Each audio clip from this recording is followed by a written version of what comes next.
On the 27th of December, 2016, citizens of South Africa could finally breathe a sigh of relief as this day marked the end of 2 decades of terror suffered at the hands of a notorious criminal. The man in question is none other than Ananias Mate, who was dubbed the hairy Houdini of the underworld. He had earned this nickname due to the fact that no prison bars could hold him for long. His name was etched into the history books when he became the first and only man to ever escape the infamous Pretoria C-Max penitentiary. If you are a fan of crime stories, fatal animal encounters and paranormal encounters, please subscribe and share to help me engage a wider audience. Now that we are done with the terms and conditions of engagement, grab your popcorn and sit back as I unravel the dark and bizarre enigma known as Ananias. Though the majority of Ananias' crimes would be committed in South Africa, he was actually born in neighboring Mozambique to a family of rural village farmers in 1976. Poverty-stricken and desperate, Ananias had already been dealt a bad hand. His situation would be further exacerbated by the growing civil war in his country of origin. At the tender age of 17, he would enlist into the military, where he would pick up most of the skill set he would eventually use in the criminal underworld. Realizing he was on the fast track to nowhere, he made the decision to cross the border into neighboring South Africa. This was in the mid-90s as the apartheid era was nearing an end. This presented a plethora on economic ventures for the country's black population. He made the decision to embark on the journey across the border that countless other Mozambicans before him had made while fleeing the civil war that had plagued them for more than half a decade at the time. Upon his arrival in South Africa, he soon realized the place wasn't exactly rife with opportunity for an undocumented immigrant, which soon pulled him to join the wrong crowd.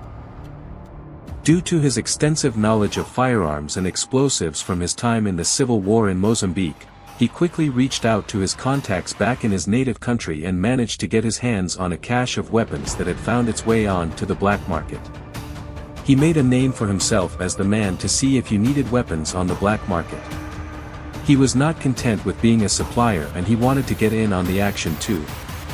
There was a spike in the demand for automobiles in Mozambique and an influx of weapons that was also in demand for criminals in South Africa.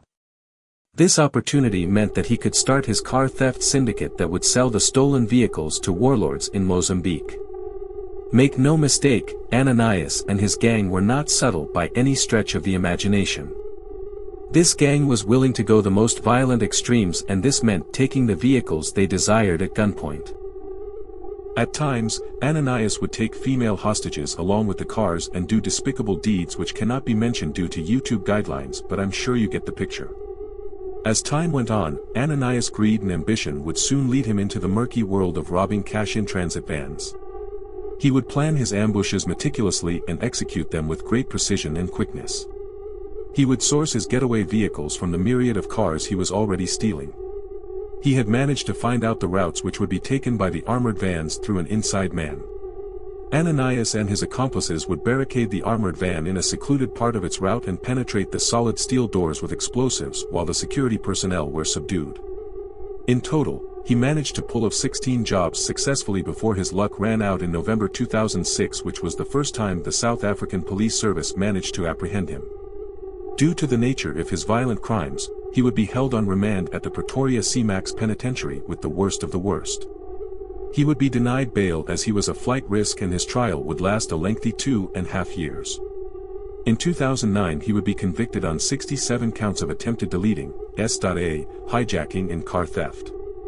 He was handed a 54-year sentence, and the citizens of South Africa thought it was the last they would hear of him. But little did they know, Ananias had an ace up his sleeve.